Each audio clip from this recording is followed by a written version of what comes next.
climbing a mountain, if you know that you're going to a place that looks that high, suddenly what do you then see? I mean, if you start looking at the effort involved in getting there, you may not even start. Right. A lot of times we see that they are defeating in a sense. But you say, yes, I mean, that is something that we can always do and start moving in that direction. You suddenly realize that it is not that high. Same thing happens in everyday life. And Right. sometimes, you just look at something, a task or a work or a result or a goal. And the moment you start thinking that it is too much to get there, suddenly it starts to become a burden.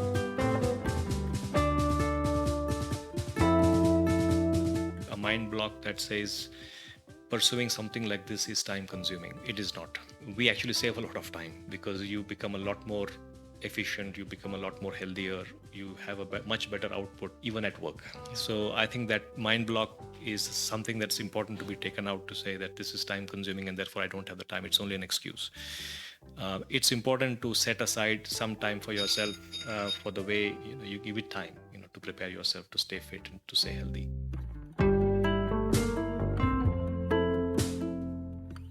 I am Baiki Venki, and this is the Working Athlete Podcast. Here, I talk to working athletes from all walks of life and experts from various sports to provide you with inspiration, training tips, time management, and lifestyle advice. If this is something that interests you, please make sure you subscribe to the channel so that you don't miss any future episodes. Today's guest, Vishnu Bhatt, is an executive at Blueneem Medical Devices, which designs and manufactures minimally invasive medical devices. This ex-infosys executive got into cycling after realizing how unfit his busy lifestyle has made him. I have met him during the recently concluded Tour of Karnataka that happened last month. And in fact, we have recorded this episode during the Tour of Karnataka. He was there cycling with his 21-year-old son. As someone who has two sons, it was very inspiring to see this. In this episode, we talked about his cycling journey and how Tour of Karnataka has shaped it, how we tend to overestimate the time we need to stay fit, and how a lot of us are afraid of taking that first step towards a lifestyle change. Without much further ado, let us dive into my conversation with Vishnu Bhatt. Welcome to the Working Athlete Podcast, Vishnu. It is a great pleasure having you on the show. Thank you, Venki, and it's wonderful talking to you as well. I've heard so much about you and I've heard your podcasts, and really a pleasure talking to you. Thank you. Vishnu, let us start by talking a little bit about what is work for you now. Now, I mean, work is actually a passion at the moment. We are trying to build a medical devices organization in India that really helps a lot of patients in the country. So we make minimally invasive medical devices for minimally invasive procedures. So it's something that we are working very hard at. It's a lot of passion at work, a lot of dreams, and we have a fantastic team that's doing a lot of interesting stuff. Amazing. So I have a little bit of I heard that there is a backstory behind starting this organization. Uh, Yeah, so our organization is called Blueneem Medical Devices, and this is something that a few of us came together back in 2008-9 as a dream. So the fundamental premises on which we started this is that India is a country of 1 billion people, and even today about 75% of medical devices are imported, and that we feel is a very helpless situation. right. And I come from from an instrumentation engineering, from a training perspective. Right. And then I moved into IT and was working in the IT organization for a long time, for about 22, 23 years. And yeah, and we have had, all of us have had different scenarios where we have had issues with availability of devices in the country. And we just had a fantastic moment where a team came together, and this is something that we said, we have to do our bit to change something. Right. So that was the dream that was that Blueneem was born of. Okay. Interesting that you mentioned instrumentation engineering as training background, I did my BSc instrumentation Is that right? before Wow. I did my MCA Wow. and got into IT. Yeah, no, it's So, an amazing journey that we all go through. yes, Very yes. interesting. So before you, Blueneem, you were working in IT. Yes, I was working with Infosys. Okay. So I started with Infosys way back in 1992, 93, Wow. 93, beginning of 93 actually. Uh-huh. It was an amazing journey. I mean, Right. just the kind of things that we did there, and the value creation, and something that we could actually make happen in this country. I think that was an amazing journey for all of us. So it was a fantastic journey. Awesome, awesome. So the journey with Blueneem started in 2008, 9. The 2008-9 is when the company got started. I Mm-hmm. joined Blueneem full time, in an executive role in 2015-16 in that year. Right. So that is when really I joined the team and became part of the organization. So it's been an interesting several years now, Yeah, yeah. and we are going from strength to strength. So that's an amazing part. Great. The medical devices, minimally invasive medical devices, they play a vital role in the health industry right Yeah, no, now, I think right? that's a big transformation that's taking place Hmm. because minimally invasive procedures does provide quick surgical outcomes. It is minimally invasive, so the name itself suggests it's Yeah, minimally invasive. It's less painful, yeah. and it is fast, so you don't have to go through the entire surgical process and then the recovery process and so on. So then the whole theme of instrumentation and keyhole surgeries and minimally invasive techniques have made it a lot simpler for the patient. Right. And I think it's a most preferred way of treatment in Yeah. today's world. Awesome. That's fascinating. Now, let us get into your endurance journey. When did you start riding? Or how did the endurance journey start? Well, it's an interesting. I think probably happened through evolution. Yeah. I think so. My fitness journey itself, I think, started back in Melbourne. I used to live Mhm. in Melbourne before I moved back to Bangalore. Between that was somewhere around 2005 6, I think. And probably it was a realization at the time that with the kind of hectic work pace that we do, we sometimes ignore your own fitness levels and what you do and so on. So Right. it was obviously I didn't have any major problems as such. Hmm. It was a very interesting incident actually. When we were in Melbourne, we would have our regular weekend get-togethers Hmm. with our friends and people who are kind of from our village and town and so on. Right. And one day we ended up in a badminton court, Uh-huh.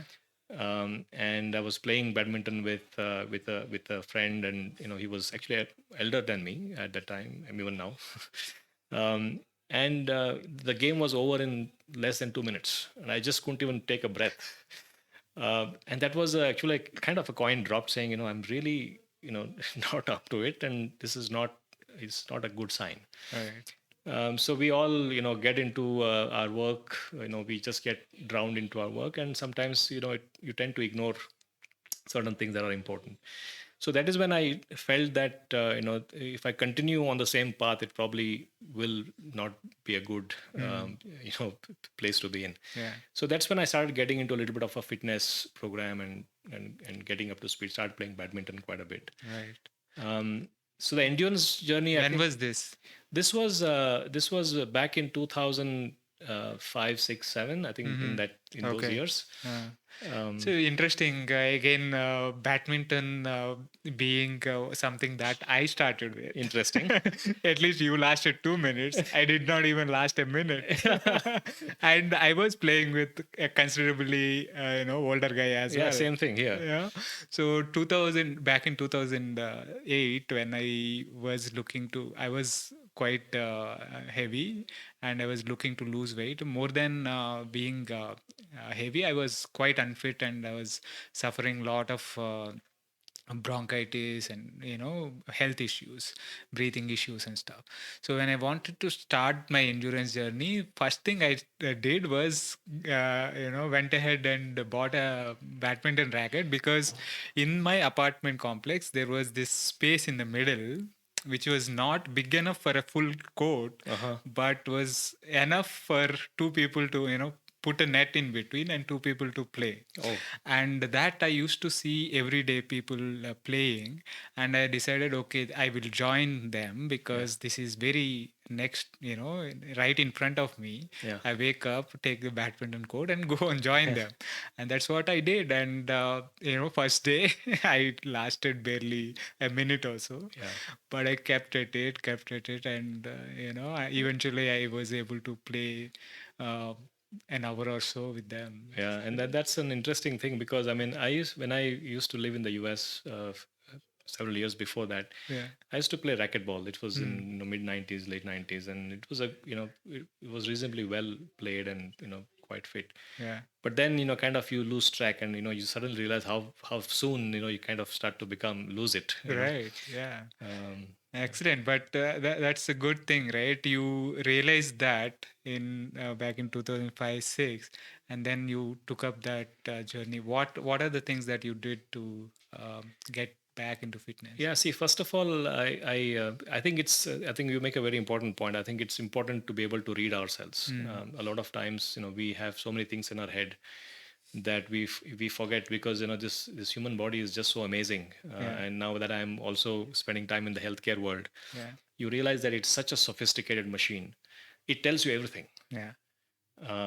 We just don't listen. Listen. Yeah. And that's, I think, the biggest problem of this, what I call as the information overload, whether it's at work, the work pressures, the lifestyle, or even today's world, the whole information consumption that we have at our fingertips. So suddenly what happens is that you just start to lose just to understand even what the body is trying to tell you. So I think it's very important that that element is kept alive, that Right. we really hear what it's trying to tell us. Um, but I think first of all, it was for me to start getting into making sure that I follow a disciplined approach, and I leave some time for myself, Right. either in the beginning of the day or end of the day, Yeah. to do a workout or go to the gym or play a game of badminton, the weekend games, and so on. Yeah. And also the food also was something which was very important. So I cut down a lot of sugar, Mm. and made sure that I had healthy food. Mm. And then that journey began then. I mean, I wouldn't Okay. say that it was perfected at that Yeah. time, Yeah. but you start getting into the rhythm. You become a little more conscious of what you're eating, how much you're eating. Not so much how much you're eating, what you're eating. I think that's Right. probably more important. Yeah. So that continued there, and then I returned back to Bangalore in 2009, and then that thing continued, and we had a fantastic team at the place where I live, at the clubhouse. The games of badminton continued. Yeah. So that's how the slightly more intense activity started, and I began to enjoy it, Right. and also balanced. Yeah. It was also important to keep it balanced so that we don't go overboard. Right.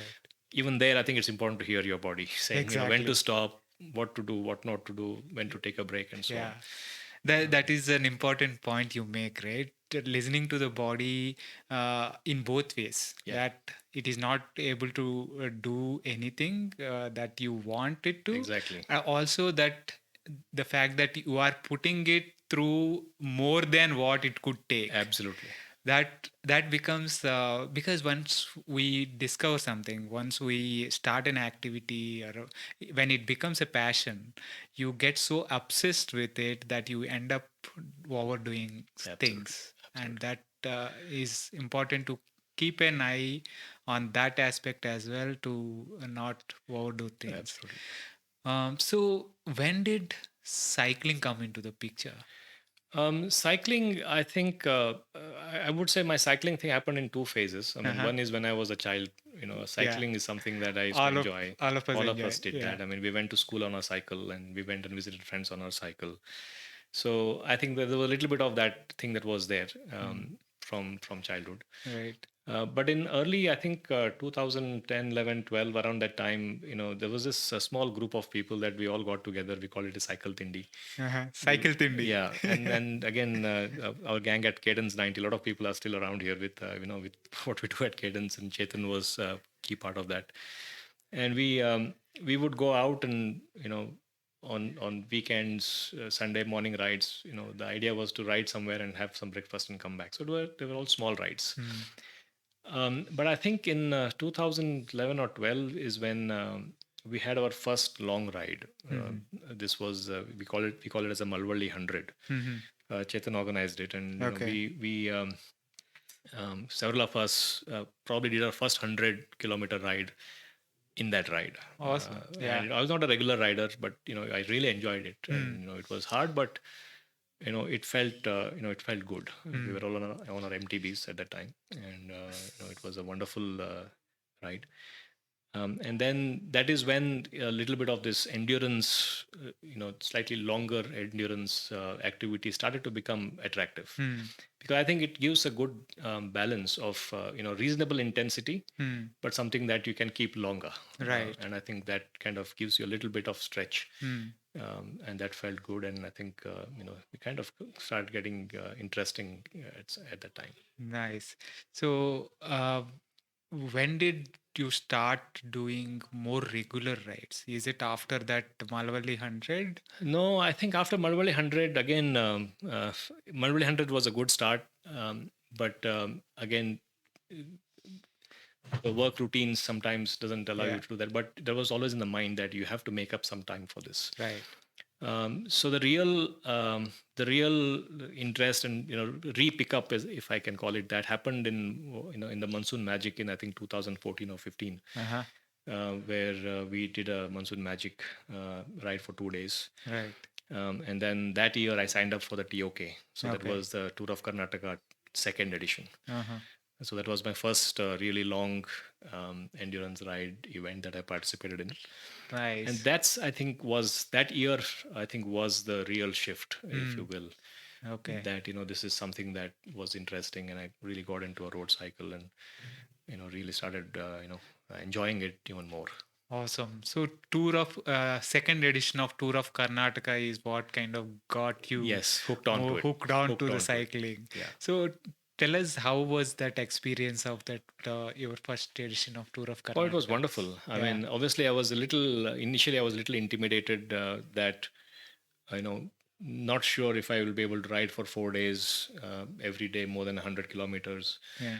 But obviously, we had a wonderful gang. I mean, the Yeah. team itself is so dynamic and it was so well organized. And, there was a lot of camaraderie and so on. So I think it was, when in the beginning, it was a little not sure whether it can happen, whether I will complete it every single day on all the 4 days.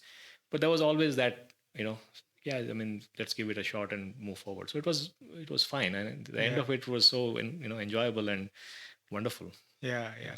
So it's also that with the tours like this, uh, they can be intimidating, but by the end of it, you realized that okay, I could do this. Yeah. I actually managed to do this. Uh, so we might not have ridden back to back hundreds before Mm. that, right? 4 days continuously riding more than 100 kilometers, we might not have done ever. But once you go through that, you will say, okay, this is like pushing those limits out of our minds. Okay, Yeah. this is something that I have done now. This can be done. Yeah. Is a realization. Absolutely, and that is, I think, a very key point you're making. But I think I feel that this endurance sport, again, with the right balance to making sure that you're reading yourself well and not getting into a zone that you shouldn't get into. Yeah. I think it builds character, Hmm. because while it looks intimidating, deep down you can do it. Yeah. And yes, there's always an element of concern that you haven't done it before, but deep down you also know you can do it. You can do it. That's what pushes you forward, and that's, I think, applicable in other arenas of life as well. Right. Whether it is at very daunting task at work, or anything else that you see as a mountain to climb. Right.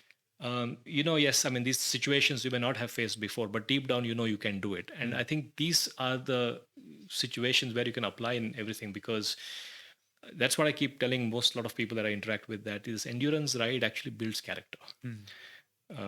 And you know yourself a lot more at the Right. end of it. Yeah. And there's so many learnings that you get into it. Yeah. Yeah. Yeah. That's a brilliant point you make. Like if you are doing something that pushes your limits uh, so much, like I always go back to something like riding a hill like Kalhati. That is so steep, so long, like 12 kilometers, 1200 meters of elevation in 12 kilometers. It feels like it is impossible for you to get up there, up that behemoth of a mountain. But once you get there, Yeah. once you push your limits to, keep going, Yeah. when every cell in your body is telling you to To stop. stop, and when you push those limits, calm your mind down, suppress all that negativity, fight all those demons, and when you cross that Yeah. finish line, it is a feeling like none other, right? Absolutely. Absolutely. And it is nothing but a character building exercise, Yeah. that you, like you said, very very very true, right? So what are some of the other things that you think endurance journey helped you at work? See, I think one is definitely it takes you out of what I call as the cloud, Hmm. right? Or it just takes you out of that. Yeah. A lot of times, it gives you clarity of thought, uh, so much more at the end of it, that because we a lot of times we make it more difficult because we think about too many things. Yeah. So endurance sport, or even I actually also hike on the mountains in Uttarakhand or in Himachal. Hmm. We have a similar experiences there as well. Hmm. So it is about just taking yourself out of your context, your daily context, into something else. So Hmm. that's one very important thing. The second thing I think is that there are a lot of learnings that you have on in such rides that you can apply Hmm. in several situations. Right. And those are small things, but I mean, it kind of, the coin drops, Right. that this is something that you deal with every single day, and then it's so simple to solve them because you have an example that you have which is very physical. Right. So I think the only thing is, again, as I say, is we have to be sensitive to looking at those things, Hmm. and thinking a little deeper about certain events that you have along the Right. way. Like you said, demons. How do you fight those demons, for Yeah. example, or do you even see them sometimes? Yeah. I mean, you don't even need to acknowledge them that they Right. exist. Right. Then you can move forward. Yeah. Um, That's that's again a beautiful thing, right? Uh, Fighting those, talking of fighting those demons, and what you just mentioned about acknowledging them, not even acknowledging them, and just let them be, exactly. and then move Move on. forward. That's what the people talk about when they are talking about meditation as well, Yeah. right? Yeah. The thoughts are there, just let them be. Exactly. Just let them be and just observe, maybe, but be with a indifference. Yeah. Don't own them. And it is a bit like that when you are going through those mental negative thoughts, or fighting those demons. It's about, okay, that they are there, but don't Yeah. acknowledge Move them. on. Just You move just move on, on. just observe, keep them going, and don't let them interrupt your flow.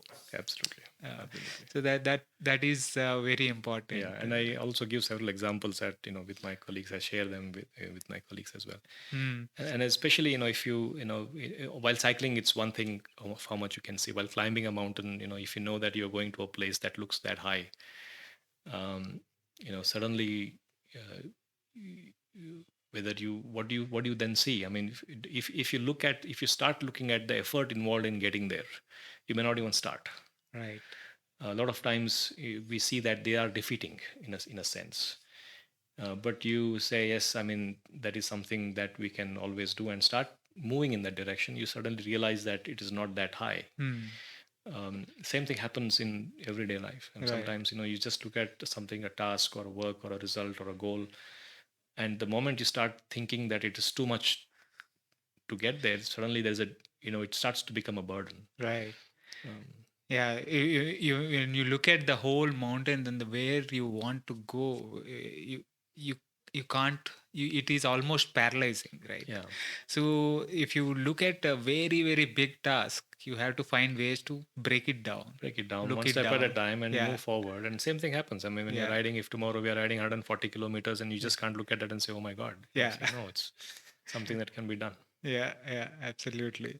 Great. So, from your first tour in 2015, the second tour of edition of Tour of Okay. Yeah. Karnataka, you have been coming to Tour of Every Karnataka year. every year, Yeah. and this is your Sixth. sixth time. Yes. And this is the seventh edition of Tour of Yes. Karnataka, and you have been here every Every year, single year. every single Yeah, it's year. been, we just look forward to it. The moment it's over, we just start thinking, where's the next one?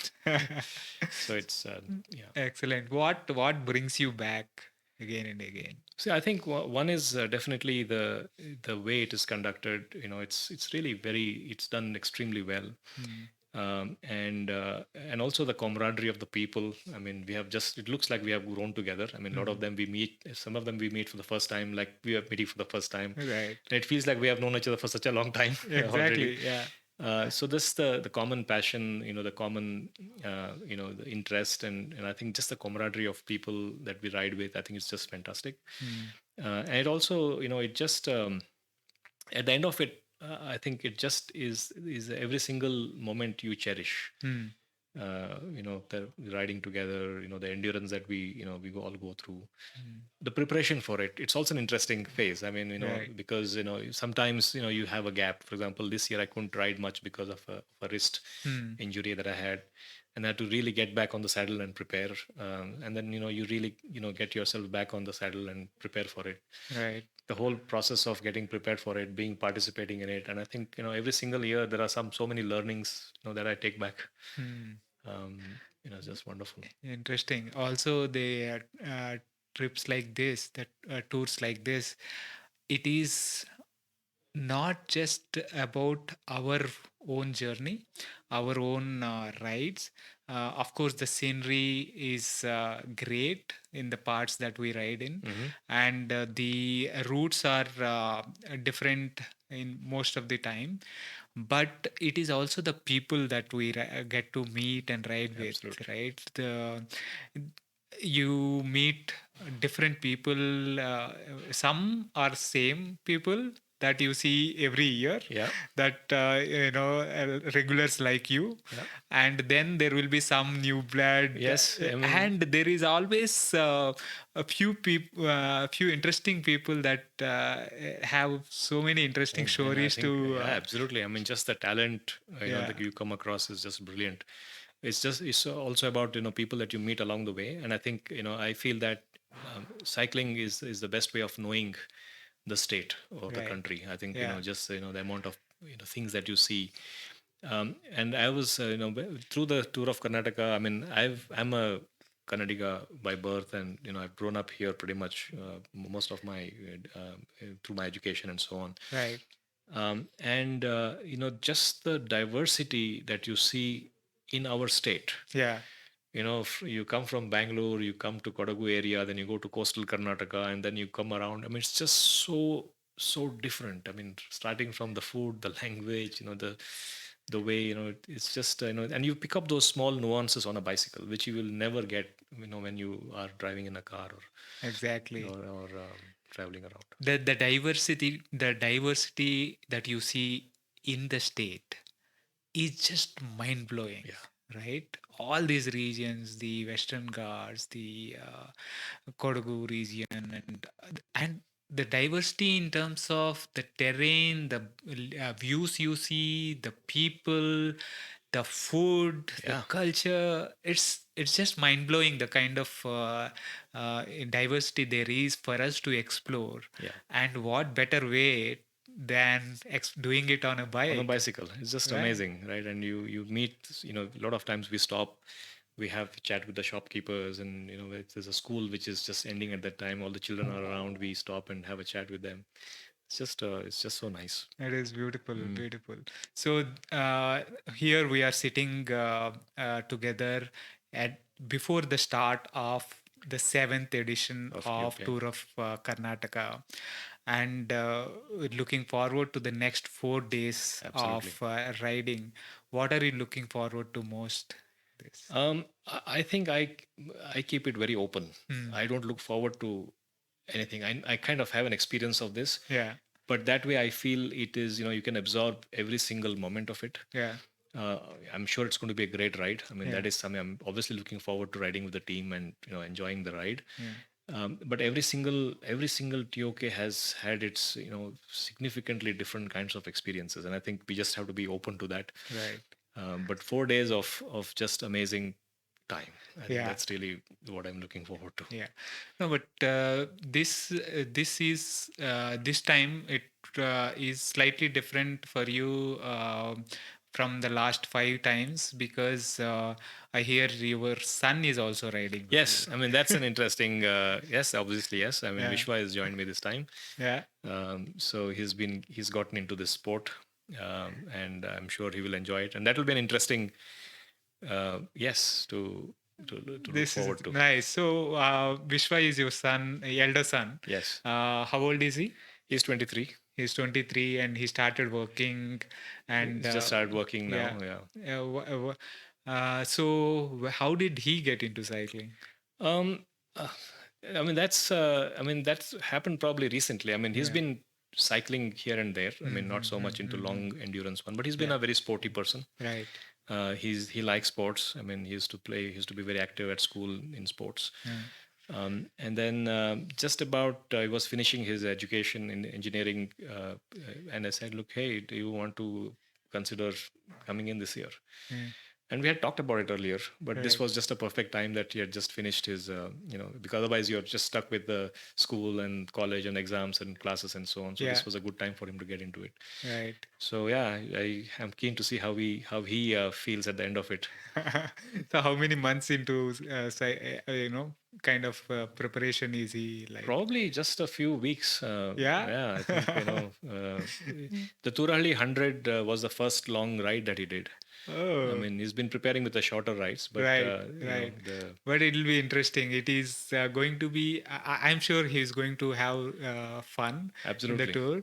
And I'm sure this is going to be his first tour is going to be as, influential in uh, what do you say here? Like your first tour was instrumental in turning you into a regular cyclist.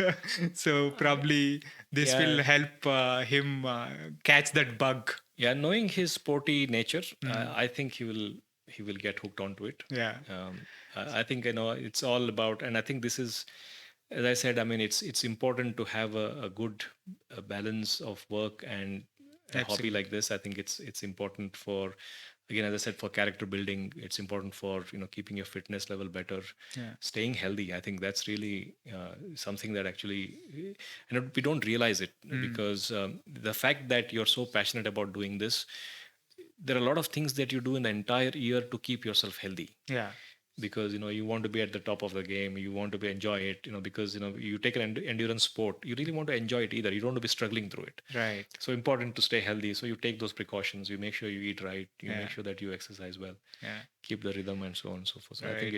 it's a fantastic, way of developing a good balance, I would say. Yeah, yeah. And he is right now, first before the day zero, this is, and he's working from Yeah, Chikmagalur, so that, he puts in the time for work, and then he gets ready take for his, yeah. he's ready for Yeah, the absolutely. days off for the next Yeah, I time. can see his excitement. I think we have done a few back-to-back hundreds as a preparation, Right. one back-to-back hundred at least. So I Yeah, think that gives the confidence. I think that this is definitely. something that can be overcome, and and as Definitely. I said, I mean, there's also, we all keep saying it's important to enjoy the Yeah, endurance. I mean, it, exactly. it shouldn't hurt you. I think Exactly. that's very And important. he has a good role model in you to, closer I mean, home. that role model, I think you should answer that question. I hope Yeah, so. yeah, yeah, definitely, definitely. So this has been fantastic, Vishnu. What to kind of conclude this session, what are some of the tips that you would give working athletes like you and me to do well at sport as well as work? No, I think first of all, there could be a mindset or something, a mind block that says pursuing something like this is time consuming. It is not. We actually save a lot of time because you become a lot more efficient, you become a lot more healthier, you have a much better output, even at work. So I think that mind block is something that's important to be taken out, to say that this is time consuming and therefore I don't have the time. It's only an excuse. It's important to set aside some time for yourself, for the way you give it time, to prepare yourself to stay fit and to stay healthy. And I think it's it is that balance. I think ultimately, I think the most of the problems that we have as human beings is that we have lost balance, Yeah. which every other species seems to have perfectly fine. Yeah. So I think we have to bring that balance in the way we think, in the way we work, in the way we pursue our passion, and that I would say is the key mantra. And how do you really find that balance and do it right and do it well, and don't overdo it either. Yeah. Right? It's it's the right construct to have. Awesome, awesome. This has been fantastic talking to you, Vishnu.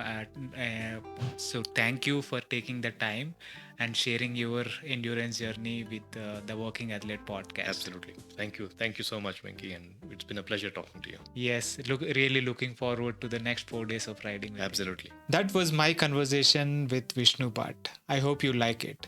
If you are liking the podcast, please make sure you subscribe to the channel on YouTube as well.